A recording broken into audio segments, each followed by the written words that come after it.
Les assises de l'espoir pour la culture et les arts.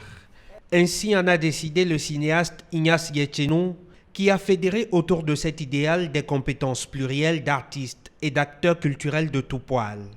Pour eux, l'art et la culture vont mal au Bénin.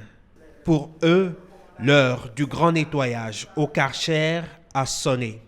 Nos plasticiens, ils travaillent. Mais pratiquement, ils travaillent pour l'extérieur. Ils ne travaillent pas pour nous. Leurs œuvres ne sont pas à portée de nos bourses.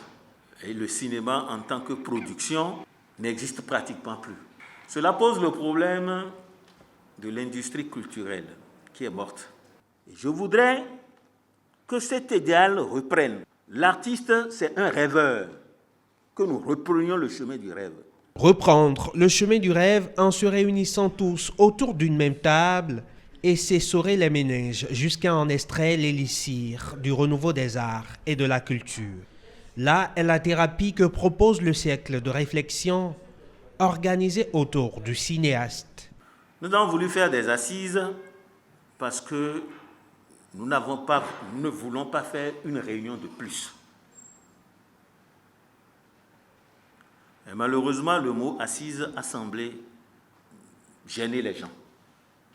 Alors, comme on s'est dit qu'on ne va pas être pris au piège des mots, pour nous attaquer au mot MAUX, on a dit journée de réflexion et de plaidoyer pour le renouveau des arts et de la culture en République du Bénin.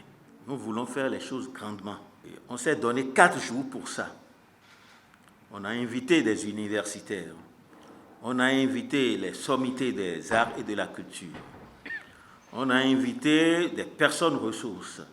4 jours de réflexion, 17 communications, divers travaux en atelier et en plénière devraient conduire à la rédaction d'un document plaidoyer, finalité de ces assises.